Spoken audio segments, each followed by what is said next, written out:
personality tests like Myers-Briggs and Enneagram, these kind of tests actually kind of further solidify this idea that you are who you are. You get a label, and then your job is to kind of just live that label and confirm that label. And so it can really stop you from growing and changing. And yeah. And so, this book's about how that view is actually inaccurate. It's not even good in the psychology. There's a lot of science about how your personality can and does change. Just as an example, Sean, you're probably not the same person you were 10 years ago, right? Not at all. Not even the same person I was 6 months ago. Exactly. And if you're someone who's growing and seeking growth, you're not going to be the same person. You're not going to have the same preferences and attitudes and habits. And so there's a lot of new research now on what's called your future self, and about defining a future version of yourself, and about how that's actually the only way to make decent, high quality decisions here and now, and about how, you can and should change. You're actually going to be different.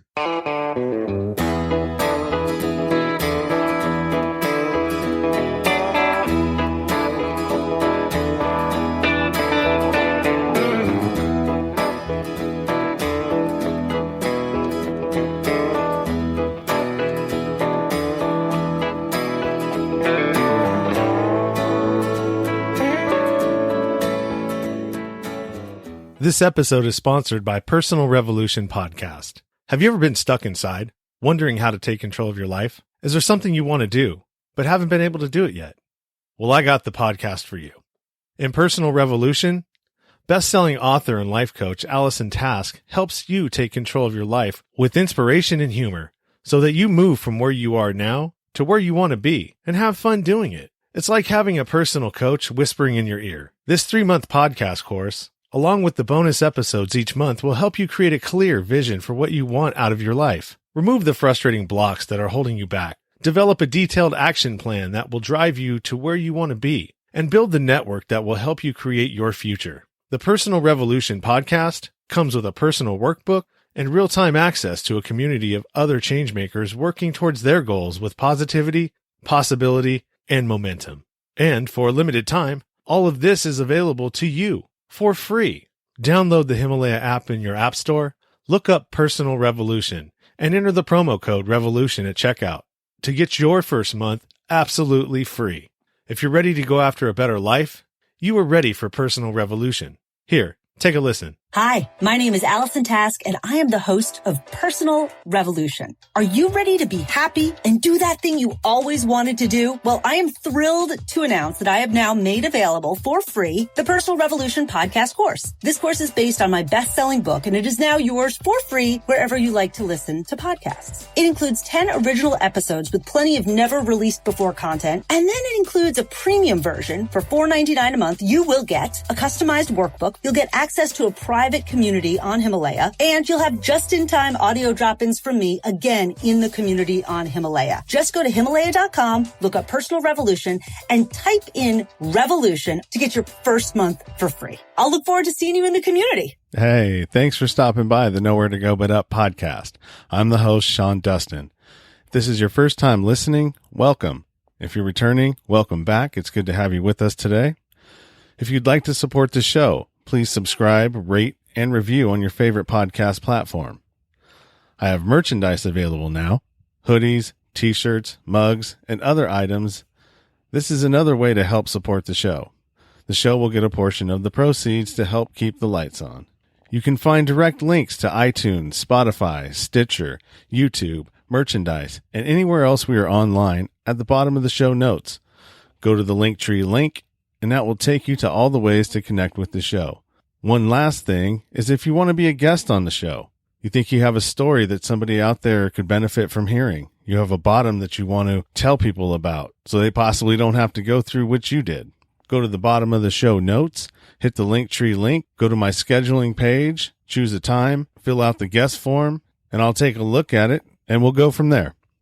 Today I am talking to Dr. Benjamin Hardy, an organizational psychologist. He is here to talk about his book, Personality Isn't Permanent. We had a great conversation. He definitely challenged my perspective on a couple of things and actually got me to change my mind about one. So without further ado, let's get to the show.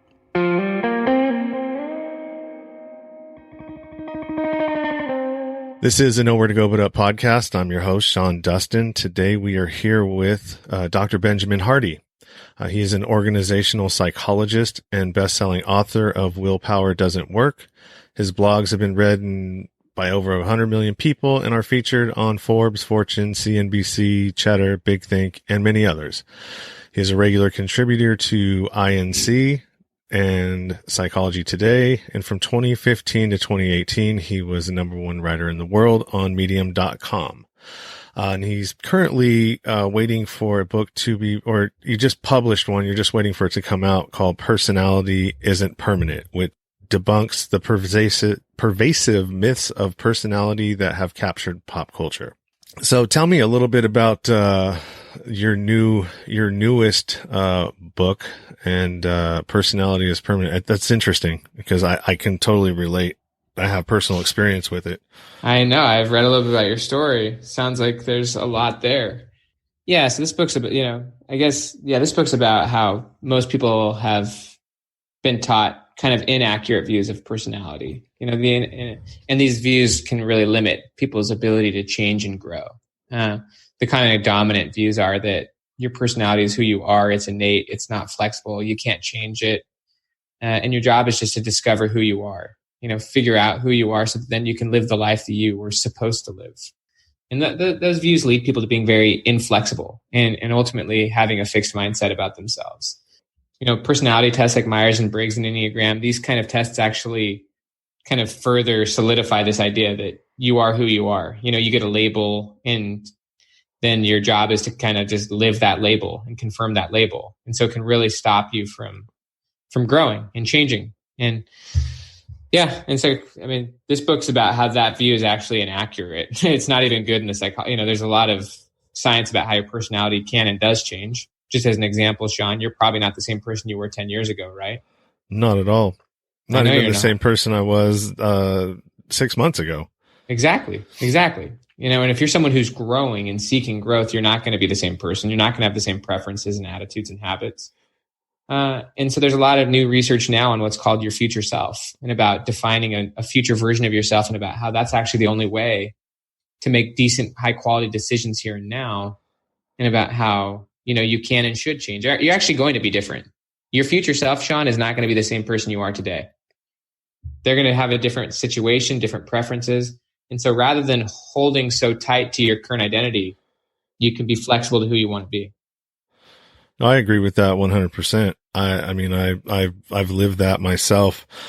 Just through certain situations that I've been through, prison, whatever you want to call it. But that all helps to shape your personality. Your experiences shape your personality.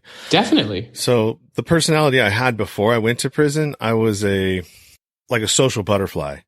I was active, social, I wouldn't be afraid to talk to anybody. I would approach any woman. My nickname was Mr. After Hours because I had, everybody would always come to my house after the clubs would close and we would party more. So, I was a pretty open, fun, jovial dude. When I went to prison though, it changed my personality quite a bit. Because in what ways? You can kind of be yourself, but you can't really be yourself because you're constantly guarded. You're constantly, is somebody trying to angle something out of me? Because there's a lot of people in there that don't have anything. And if you have people supporting you on the outside, you have food and extra food and, snacks and all that other stuff. Some people can kind of get envious. So you're always watching yourself, you don't want to at any moment. Sometimes, it may seem peaceful on the surface, but you don't know what kind of under stuff is going on. And, at any moment it could bust out into a fight in a unit where it turns into a bunch of people get involved. So, you're always on edge. And so, and also too, when I got busted, it was because somebody snitched on me or ratted me out and set me up. And so now my trust of people started going away. So now you've got me, this guy who is, nice, partying all the time, shares his drugs. And then I go into a situation where I have to be completely guarded and I don't trust anybody. And I'm coming in because somebody set me up. So immediately I'm just like, I shut everybody out. And when you walked out of prison, though, how were you different? the same way. Would you say you're still that way now? Is that you're less trusting of other people nowadays? I'm more, yeah, probably. You think that's a good thing or a bad thing? I think it's a good thing. I mean, it definitely keeps the people that you don't want in your circle out of your circle because you already know what the signs are. You know what the red flags are. So the great thing about age is experience and experiencing a wide range of different things. So when you kind of hit your 40s, you've experienced a lot of stuff. Your 20s, you're kind of still stupid. You're just getting your feet wet and being an adult and, finding out what you like, what you don't like, getting your heart broke, making mistakes, going to jail, all these other things. By the time you hit your 40s, you've got a good chest of tools, so to say, you've built up, and you're able to identify some of these things that, I know what that is. Get out. Go. I'm, done with you, or, any other situations that pop up. So, I mean, to question things more. Don't always take things for face value because things are never usually what they seem. Dude, that's good. There is one negative drawback to that is that often as people age, they stop, their assumptions become so solidified, right? That they stop being surprised, stop having those assumptions upgraded even again and again, right? Because there's a lot of learning that happens through your 20s, even before. We have two 15-month-old twins, and we're currently they're 15 months old. They can barely walk, and we're having them go through swimming lessons because we live here in Florida. And they're not loving it. Think about it. We're dropping it. We're not the ones doing it. They're swimming instructors, but they get dropped in the pool and are having to learn how to swim. That's not very fun for them, right? But it's pretty intense. And as you get older and older, because you can kind of dictate your own life, your comfort zone kind of overly controls you, right? And you stop. I mean, I think what you've talked about is the development of wisdom, which is really good. A challenge, though, can be once you get into a certain stage, you stop staying the student, and you stop putting yourself in those situations where you don't know all the answers, right? Yeah, I think what helps with that, though, is, I mean, just what you're talking about is children, right? Or what you just mentioned. And I have a 3-month-old, almost 3 months old. And I was thinking about this earlier too, that we see things before we have children, we see things from our side of it, how we perceived it as a child. And when you're watching a child develop and grow up, you see it from the other side. So you see how they mimic you rather quickly. So if you say a bad word, I'll do something and say, "Oh shit." And then not, but that much longer. "Oh shit." My kid's saying it. And so it's crazy to watch it from the other side now as an adult with a child, watching how formidable they are. And that in itself has made me, I don't know if went off the topic or not, but no, dude, we're just having a conversation. I'm loving it. Yeah. I mean, this is why they say that environment's one of the biggest predictors of personality. You know what I mean? Yeah. You're going to be like those you're around, right? Yeah, exactly. And so, I mean, kids pick up on what they see growing up. Anything that they see, they like to mimic things. They're curious, and curiosity, I think, is what keeps people engaged. And when you have a lack of curiosity, you withdraw. It's just you don't. I don't need to know anything, but there's so many things out there to know. So if I continue to have that curiosity to want to know the next thing, or what is this like, or what is that like, I think that kind of helps to keep me grounded and in a healthy space. I think it's difficult to be curious though, if you don't have anything you're aspiring towards. I think kids, they're seeking growth. They're wanting to learn because there's so much that they need to know and want to know. I think when people become adults, and if they stop setting goals, or if they stop wanting to be someone, then there's nothing to be curious about. Yeah, that's true. And yeah, you do make a good point, because my curiosity usually comes from this podcast. I get a lot of exposure to different people, socialization. I mean, technology is amazing, especially now. Should have bought some stock in Zoom. Seriously. Yeah. A couple of years ago, that would have been huge. Yeah. And especially now, I mean, everybody's on it. I mean, they're probably having to update their servers so they can handle the bandwidth now. So yeah, also, so you have another, not to veer off, but you had another interesting part of your, story. So you adopted 3 children, and then, cause you thought that your wife wasn't able to, have kids. And then all of a sudden she's pregnant with twins. So now you got 5 in your tribe. Yep. We got 5. Yeah. And we didn't necessarily do it because we didn't think she could have kids. No. She actually had grown up with foster kids and she wanted to do that. She wanted to do foster care.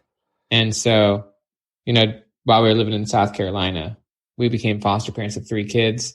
And that to me felt like jumping in the pool, as our little girls, like go from 0 to 3 kids, and these kids have crazy emotional challenges.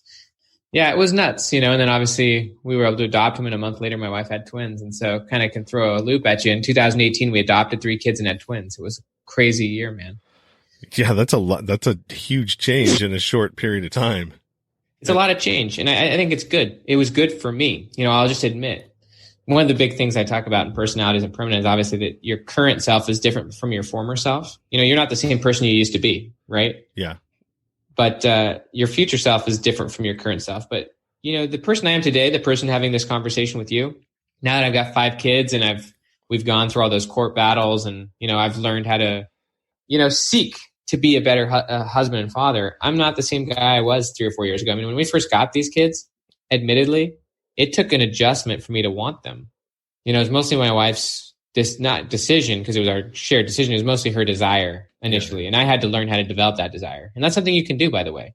If you desire something, just because you want it now doesn't mean you're always going to want it. And you can actually train that desire out of yourself. But you got to invest yourself in a new goal or pursuit. And so, I mean, for a long time, I didn't know if I wouldn't say I didn't want the kids, but I wasn't as invested. And so I learned to invest myself because I wanted to become that person. I wanted to be a better husband, father. And so I now love these kids like crazy. And I would say I always loved them, but I didn't love them like I should have, And so you can train you can definitely change yourself. You can choose to become someone different. And then you can get to a point where the person you are today is very different, who wants different things and who prioritizes different things than what you used to prioritize. Yeah, that makes sense. It's like someone said, well, I just learned to love them. That saying, learn how to love somebody. Or yeah, but think about you. You prioritize different things than you prioritized back in the day. Oh, definitely. And for me, it was a lot of it had to do with risk versus reward. For a lot of the risks that I was taking. I mean, what was I risking? I didn't have anything in my life. It was. I hadn't accumulated anything. I didn't have a job. I was a drug dealer, barely break even.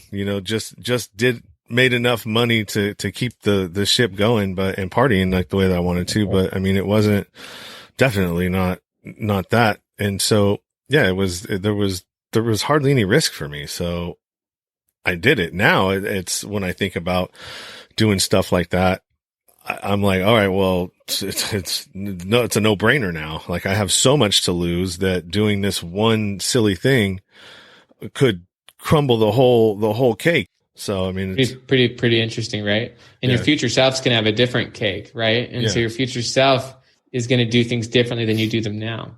Yeah. I've heard that saying before, like you're cashing checks today that your future self won't be able, or you're writing checks today that your future self won't be able to cash.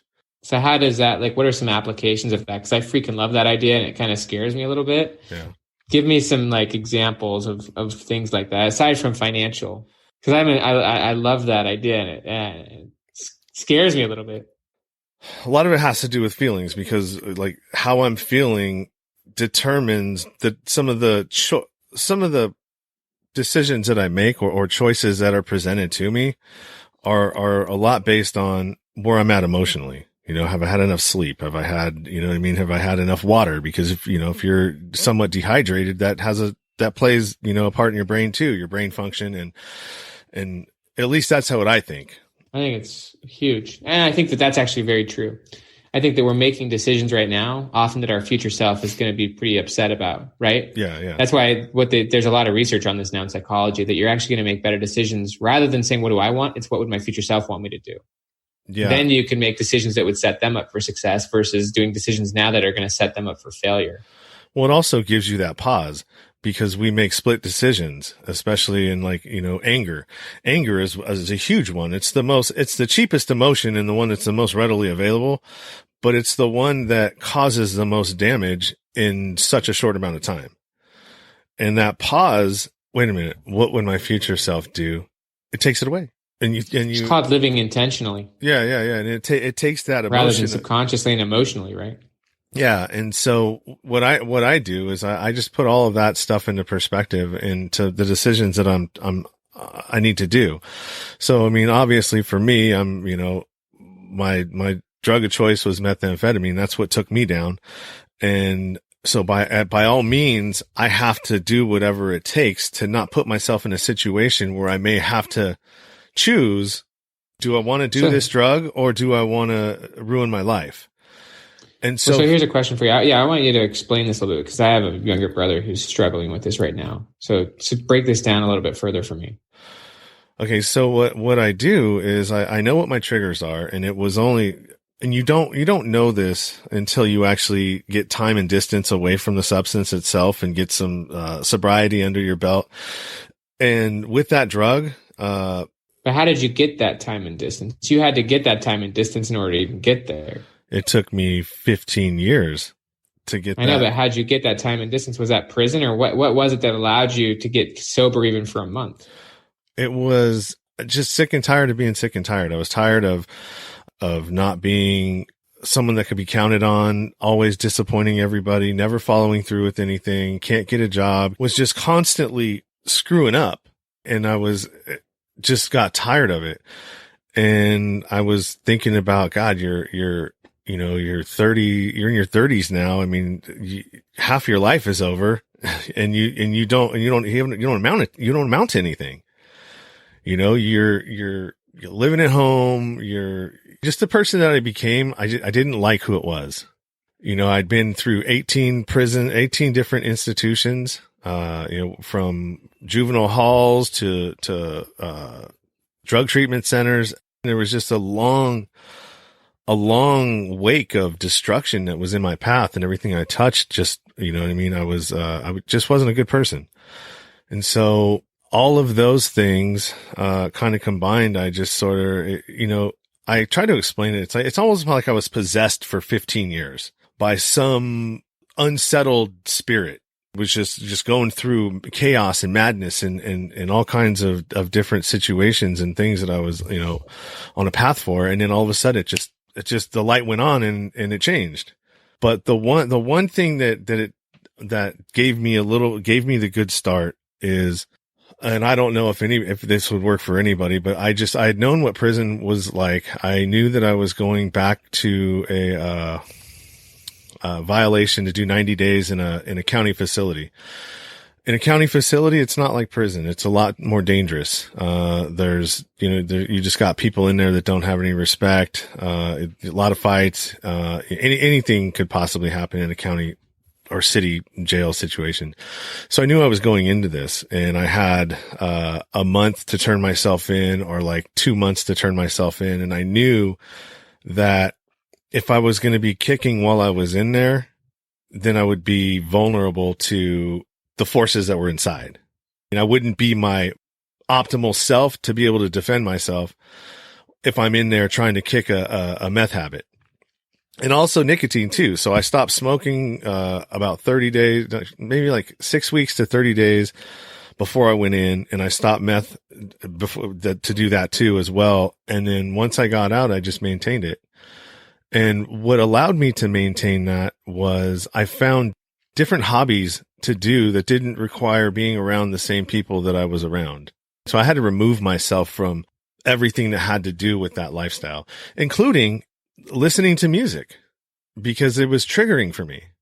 Like I would be listening to a song, and it would remind me of a time when I'm driving down the highway, listening to that song in the summer, or, cause all the experiences weren't bad. It's just the outcomes of some of them were really bad, but I had a lot of good times too. And so it's those good times that the triggers remind you of that make you think that it wasn't that bad. Yeah, it's crazy, man. I wrote a book once called Willpower Doesn't Work. And It really is hitting on all the topics you're describing, that you've got to remove yourself from all of the things that trigger you, and even the people, the places, the triggers. You got to create a new environment around your future self, or else, if you stay in those situations with those influences, no amount of willpower is going to get you out.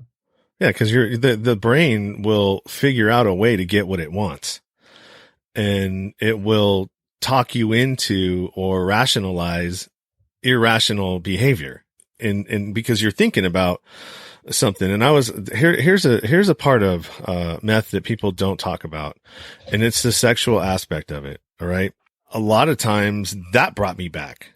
I would not be doing it, but I would think about the kind of sex that you have on it, and how good it is, and everything else, and it would bring me right back to it.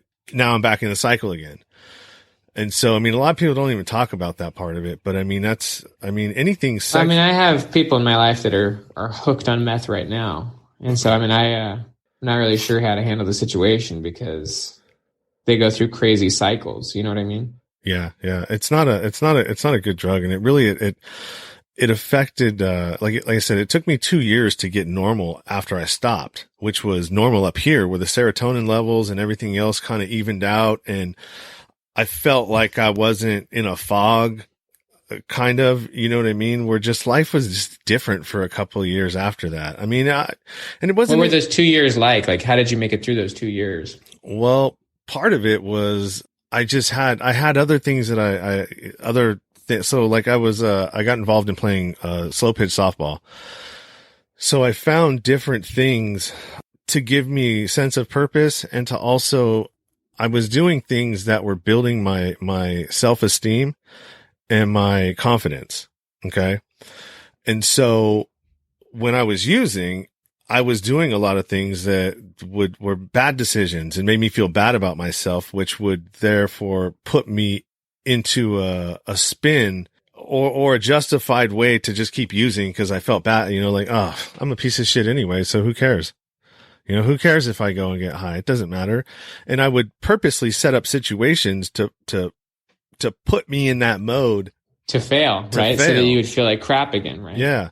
And so I had to find other things that made me feel good about myself. And so, being a part of a team, being accountable for this team, showing up, playing, and I just got really involved in it. Like, I'm the kind of guy that has I go hard or I don't go at all. When I get into something, like, I'm into it. Like, I have every single, thing that could possibly be a part of it. I know I can tell you everything about it. I go all in on it. And so I did with that.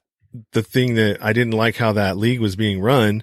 And so I'm like, all right, well, you know what? I'm just going to start my own league then. And so I started my own softball league in my city.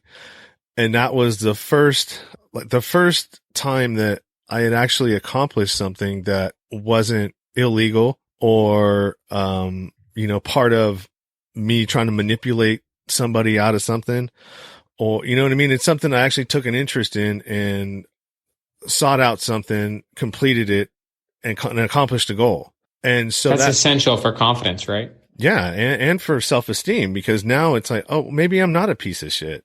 Maybe I'm not this convicted felon that's never going to amount to anything.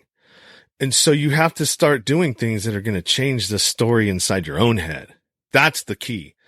It's changing, because people can tell you anything they want, but experience is going to give you that confidence and that self-esteem. And then you have to change that narrative inside your head on your own. And that's the beginning of it. And then once I started, I accomplished that, and then there was other things, and then bigger things, and then bigger things. And then, here I have a podcast now. I've had it for a year. I'm making good money. Well, not anymore. Because of the situation. COVID-19. Yeah, the situation. Yeah, but you're going to get out of this. You're going to keep moving forward. You're not destroyed. So I'm going to actually request that we publish this whenever is as soon as possible for you, because I want to share this with someone. But what's interesting is in this book, personality isn't permanent. One of the big aspects of personality is obviously the story in your head. Like, literally, that's one of the biggest drivers. Actually, one of the chapters in this book is called Shift Your Story.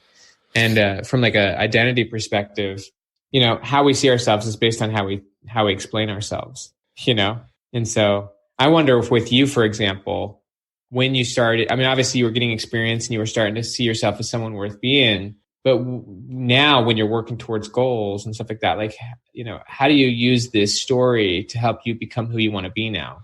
Oh, that's a tough one, because I'm in the middle of some struggles, myself currently, and time management, being efficient with my time, following through with, when this podcast first started, I took 2 months off. I went again, and I went a little bit more, like another month. I had some time to do it, so I busted out a few, and then I took another 3 months off. And so, like, I know that if you want to have a successful podcast or a successful social media, anything, consistency is what's going to drive your message and your brand and your market and everything else. And I know all these things. It's just a matter of me trying to put it all together. And one of the biggest challenges that I have is that I look way far ahead instead of just starting. You know what I mean? Like I could write a book. I've got 1 million stories. It's just like, it just seems like for me, it seems like such a far away thing. And it plays into my own laziness, because if I think that way, then that just gives me the permission to go, oh, well, it's too hard. And I can just continue being lazy.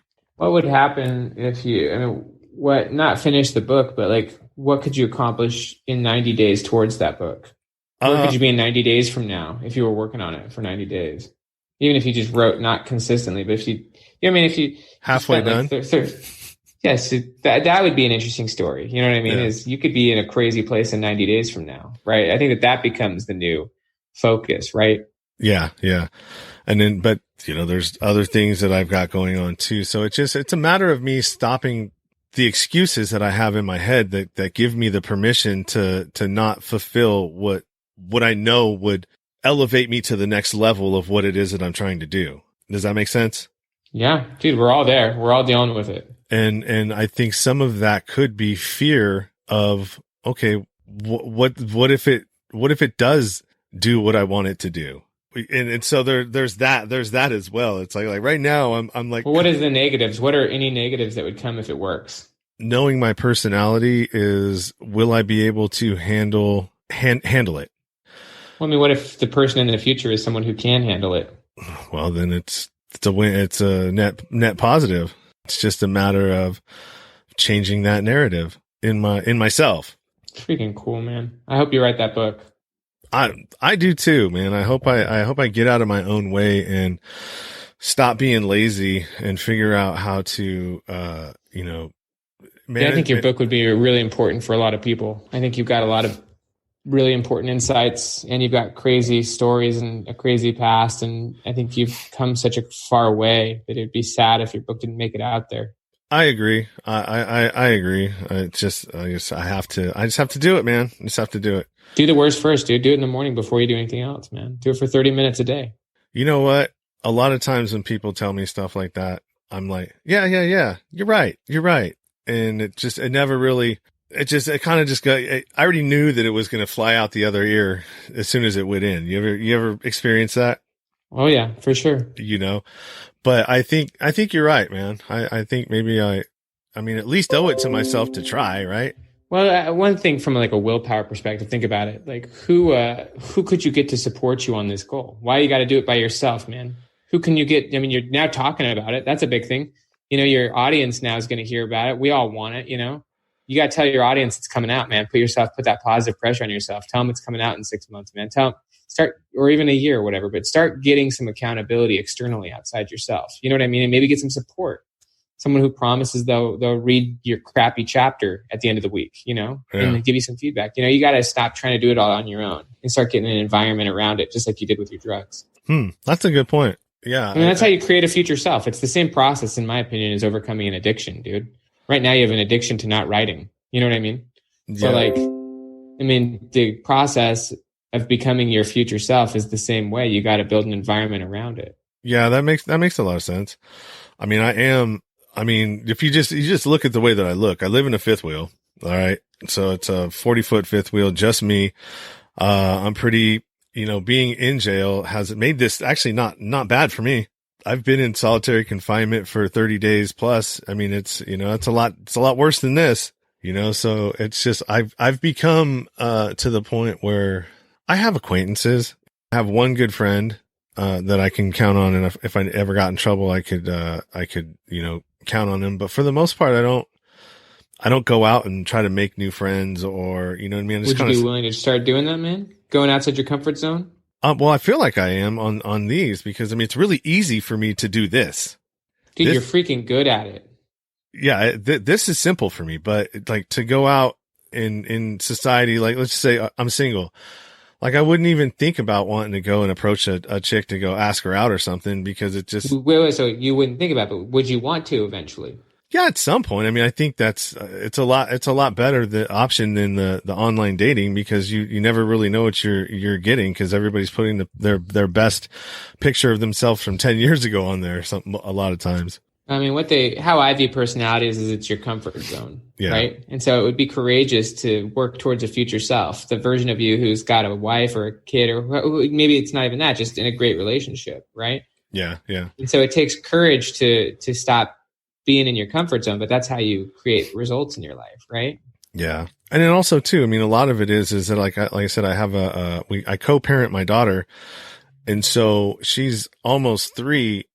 And so I make sure that any opportunity I get, I'm around her because these are the years that she needs to, know that I'm there and, I'm a part of her life. And, even though me and her mom aren't together, it was for reasons because of a lot of it was to do with me and some of my anger issues and how I responded to things and, what I grew up with watching as a kid. And so I knew that I had to break that cycle because I didn't want her growing up thinking that this is the norm. And so if she ever got into a situation like that, as an adult or a young woman, that she would know better that no, this isn't the way things are supposed to be. I got to go. Yeah. And so it was more of trying to save her, for her future self by not having to witness this, toxic and abusive relationship unfolding in front of her. And she was getting to a point where she was understanding what was going on. You know what I mean? They're smart. They pick up on things quick. So yeah, dude, they do. And so, yeah, that's why I do, and I'm pretty, vigilant about making sure that I'm there and present and a part of her life. Yeah. And you can do that while still achieving goals. I mean, I think your podcast is big, Yeah. I love that you're protecting that though. I love that you're protecting that. That is the biggest thing in your life. Yeah. You don't want to, so I understand. Yeah. So I put a lot of time and energy into that. And then whatever I have left over, it either goes into work or now I was able to put a pretty big dent in what I'm doing as far as content and what I'm releasing. And it seems to be getting awesome. Yeah, it seems to be getting better in my interview style and the way that I'm like, if you listen to the first one and then to me now, there's a huge difference. I love that about moving forward. I mean, when I read my old blog posts, dude, the old version of me, I'm like, whoa, I've come quite a ways. Yeah, it's kind of cool, man, to be able to, and I like shows like that, honestly. I like podcasts where it's not professional people that are personalities, you know what I mean, that are used to doing this. It's people that are trying something and stepping outside of their comfort zone, usually for the first time, you know what I mean, for the first time and have no idea how to really do this. And the ones that stick with it, because a lot of them start and people don't really realize what they're getting into because it is a lot of work. It takes a lot of time, social media, marketing, building an audience. All of that is not the easiest thing in the world. But if you stick to it and you stay consistent, there we go again, time and consistency, you will finally probably end up where you want to be. Yeah. And it's cool to be able to follow shows like that to where you actually grow. You're growing as the host is growing as well. I love that. Any other questions for you? I think we pretty much covered a lot of this stuff. I mean, even in your potential interview questions that I can ask you. I think we're good, man. We can. Yeah. I mean, we don't need to go over any more questions unless there's anything you want to. Otherwise, I mean, if there's anything else you want to ask, that seems interesting or relevant to you, we can. Otherwise, I think we've covered a lot, man. Yeah, we definitely. This is a good conversation. You got me to think about some things, which is good. I mean, that's why I do this a lot of the time. It's not only because I want to give my audience good content, but it's also it helps me as well. Because there's certain things that I still struggle with, and we're all just trying to be better people than we were yesterday. So. And awesome, dude. I've loved this conversation. I'm going to request you publish this as soon as you can, and so I can share it with some important people in my life. But yeah, thank you for letting me be on your show. Thanks for chatting about Personalized and Permanent. I'll just say that anyone who is interested in the book, it can be available pretty much wherever books are sold. Personalities and Permanent. My website's benjaminhardy.com. That's where I blog, and there's free resources there. So thanks for having me on your show, dude. Yeah, not a problem. And what I'll do is I'll take your, the information that I have from you, and I'll put that in my show notes, as well as to, I think you had a publicist, contacting me. So I'll get all of your links and everything from her, and that'll appear in the show notes as well. It's amazing, dude. Well, I really loved your show. I love the concept of nowhere but up. I think that that's a really important message, and, admire you, man. Thank you, man. I appreciate it. And, continue to do the same work that you're doing. You're making a difference as well. All right, man. Well, have a good one. All right, you too. Bye.